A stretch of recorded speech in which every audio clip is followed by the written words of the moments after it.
Welcome everyone to another episode and video from Views from the Stands. You can see me now, your host is here. We're able to kind of figure out some of the technical issues I've been having for the past month-ish on the visual side. But we're learning, we're growing, and we're moving basically. And guys, we have MLB Best of May here is what we're going to be talking about. As like last month, we're going to be talking about the top 5 hitters.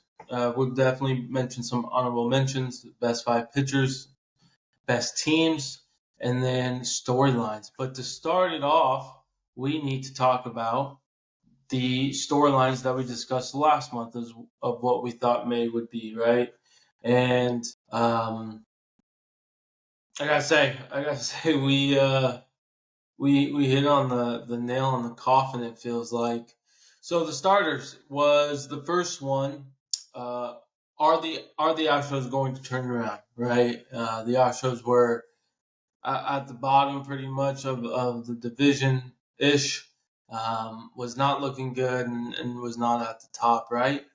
Well, they are currently 6.5 games back from the Mariners. The Mariners are the leading team in this god awful division. No disrespect. 4-6 their last 10. They're still trying to find ways to get consistent wins here and there, right? So I think the verdict is still out, right? I mean, you could say this could be a storyline going into June, which we'll say it right now. This will be. Yeah, they're slowly turning it around. 6.5 now. They have a shot. I mean, with the Rangers, how bad they look, at the A's and the Angels and the Mariners, it's man, it's not good. It is not good division. So that was the first one, and it appears that they haven't really turned it around to the level of what we expected, right? The second one was what's up with the NL Central, and this was really just because the Central was all over the place, very close in games back. And I think we kind of know what's up with the NL Central, and it's the Milwaukee Brewers, right? I mean, they're 34-23, almost a 600% winning percentage, 7-3 in the last 10. I mean, they're definitely taking control of this division. The Cardinals are starting to make some ways. They are the second best team, which is not what I anticipated. With Reds being the last team, not what I anticipated. Pirates is kind of what I anticipated last team, just because of how the young guys they're bringing up with Skeens, Jones. They got Cruz still, and they're obviously shuffling other pieces here and there. And the Cubs, right? The Cubs they're 2-8 in their last 10. So I think to answer that question, that storyline is the Milwaukee Brewers, right? That is what's up with the NL Central. The rest of the teams are just trying to find their ways. Will Aaron Judge warm up was the last question and the storyline basically for May. And this really leads into, into what we got to talk about here, right? Aaron Judge is my top hitter for the month of May. So he certainly warmed up, ladies and gentlemen. 93 at bats, 28 runs, 14 home runs, 27 RBIs. He even had a stolen base, a 387 average.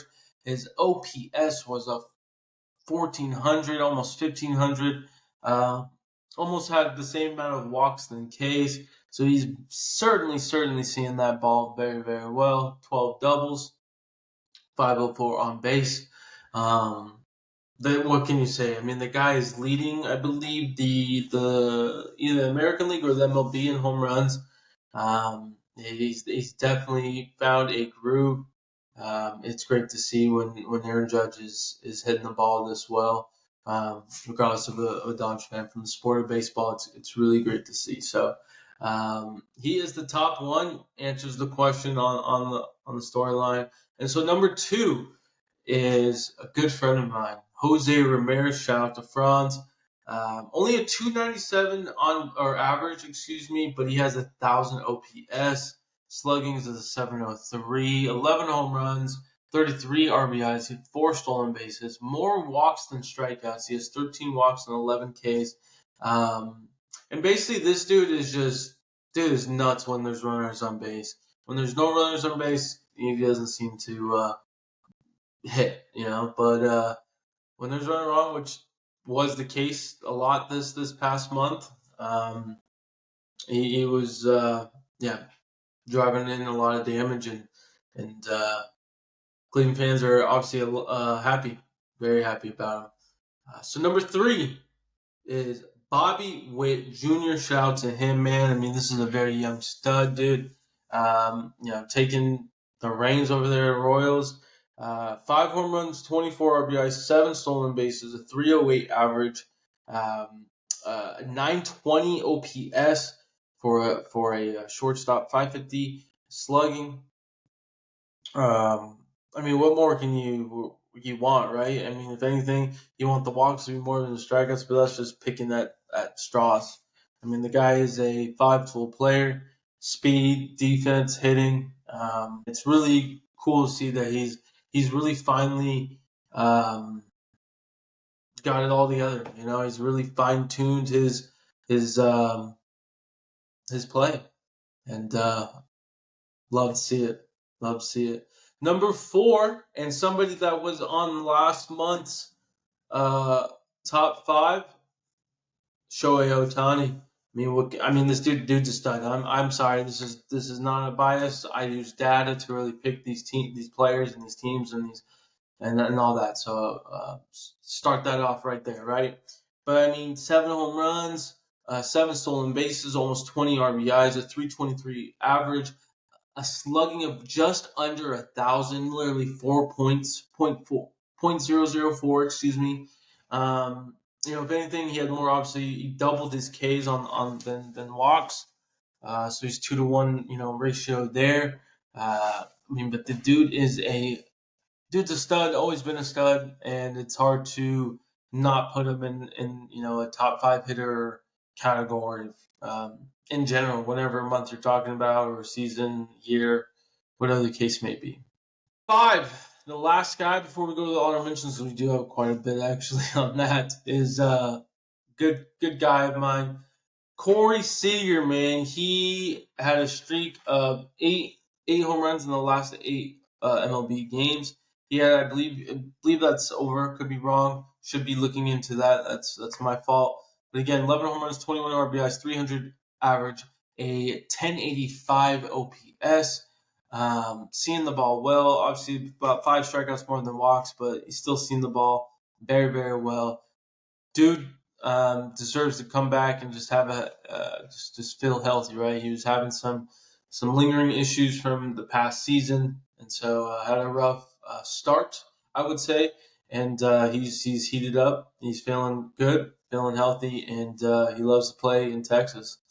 Before we go to the pitchers, honorable mentions, man. Kevin Pillar, you got to give it to him. He only had 62 at bats, but he had a 419 average, almost a 1,200 OPS. He's like, and this is kind of jokingly, but he's filling that Mike Trout role. Another Guardian here. Shout out to Franz here, David Fry. This guy plays everywhere. It seems like first catcher, DH, left, right. Only about 60 at bats ish. 375 average though, a 1282 OPS. More walks than Ks. That's something you don't see a lot. So he deserves an honorable mention. And then Bryce Harper. 301 average, a 975 OPS, 7 home runs, 24 RBIs, even got 2 stolen bases. The dude deserves it. He grinds every day, man. It's really cool to see, man, especially from a kid from Vegas. All right. Next is the pitchers. And for starters, we'll say this up front. Nobody from last month's list, even honorable mentions, did not make this list. So I'm very excited about that. I think that is cool to see, especially coming from a pitcher. I love just pitchers dominating, man, no matter who it is. And so we're going to start it off here with Lucas Gill, man, from the Yankees. This man, 39 Ks in 32 innings, a .84 ERA, a .71 WHIP. He's only had 11 walks in this.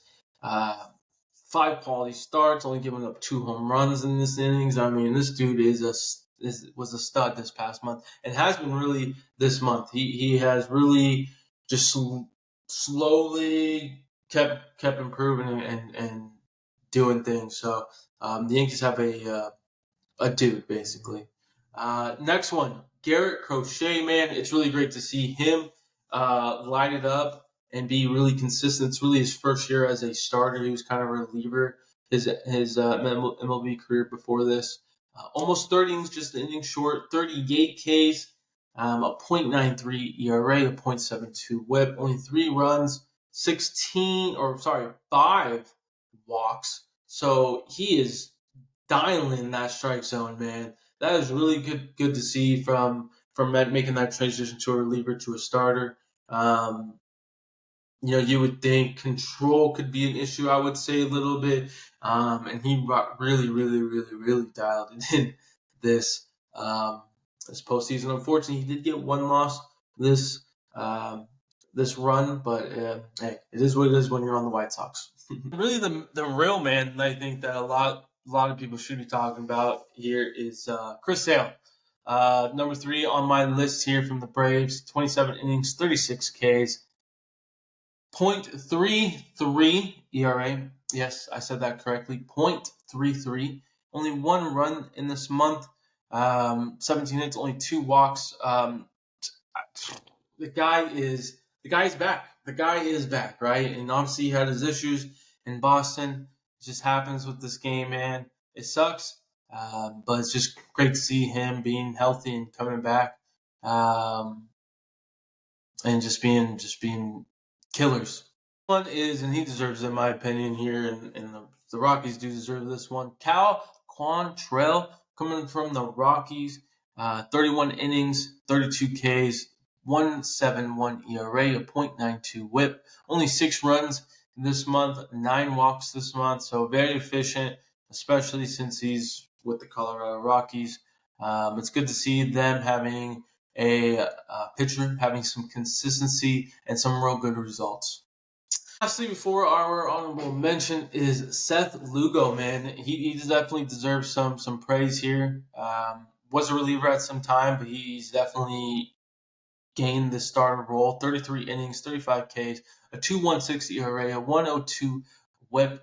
Only 8 runs this month, 7 walks as well. Very efficient, a lot of quality starts, and yeah, kudos to him. And then quickly is my honorable mention, Max Fried. He definitely deserves some love. A 2.04 ERA, a .93 WHIP, and about 35 innings and only about 29 Ks. So he's definitely carried the weight for that rotation in the Braves, given that Strider's been hurt, and they have some people kind of coming up and down. Him and Sale, excuse me. Apologies for not. Saying he's definitely carried the load, hit them too. All right, guys, we go into the best teams here, and so we're getting close to the end. Hope you guys enjoyed, but real quick before we get into the teams, if you guys haven't yet, please go subscribe. Please like this video, go share. By you guys doing all of those things helps this channel, helps me, us continue to grow and make this content better. But yes, let's get into the best teams here, and start off with the best team out there in the MLB for May, and that's the Phillies. They are a team that was on there last month. They have been consistent to start the month or the season the first 2 months. They are 20-7 the last 2, or 27 this past month. Had a 741 win percentage. I mean, a 259 average. 27. They're not even hitting crazy home runs. They're producing runs, and I think that's the great thing to see. They have a lot of stolen bases, so that's obviously what they're trying to do. They're putting people on and letting things happen. Second team here, and they really deserve some love. New York Yankees, 21-7 here, a 261 average. Definitely dropping bombs. It's kind of their forte. Number 3, and then somebody they were here last month as well. They're on a hot start, and they deserve the praise and love. The Cleveland Guardians. They are 19-9 in May, with a .280 win percentage, 231 batting average. But man, they definitely know how to win games, and hey, that's all you got to do. You play the games in front of you and the teams. And then the number 4 team, and this is another team, really the last team that was on last month, was the Orioles. They all were, 17-9 this past month. So definitely keeping being consistent, and that's what you want. You want to be over 500 every month, right? And obviously, more into that over 500. Gotta give it to my guys. I'm sorry if you don't like this. My Dodgers, they were 17-10 this past month, and they're definitely starting to be a little bit more. Honestly, it's been up and down. They could definitely be better than this, right? And I think everyone knows that. And I think that's the great thing and the beauty of it right now with this team, and kind of where we're at is that we can just kind of you know with the talent win games, and as certain players improve, right? That bottom of the order is just not going to hold up. If that continues, I would expect some changes to be made in July to help change that around. But when you got a Mookie, a Freddie, and no Ohtani, you're going to win a lot of ball games. Quickly, before we head out here, I gotta say, I hope you guys enjoyed this episode. So my storylines for June is, how will the Braves look without Acuna? So Acuna, he tore his left ACL May 26th, and they are 6.5 games back. So I don't think they're going to plummet in terms of being like the third team in this division. It's definitely a two-man race, but I could definitely see that games back widening just a little bit, maybe getting to like 8, and staying there. I'm interested to see what the GM will do. Alex, I believe that's his name, his first name. I can't see his last name, so don't even ask me. But are they going to make some moves like that one year they did, right? I think they have more talent than they had last year, where they can make less moves. I mean, you got a Michael Harris, so you still got a Matt Olson, you still got a Riley, still got a Sean Murphy, you still got an Albies, right? You still got some guys. You got Jared Kelenic. Yeah, he's got potential, stuff like that, right? He hasn't done in the past years, but he's still a guy name value wise. So they still got guys. It's just Phillies, man. They are rolling, right? And so just interested to see how they will look without him. That's really my storyline. Second storyline is, will each division leader stay on top after June?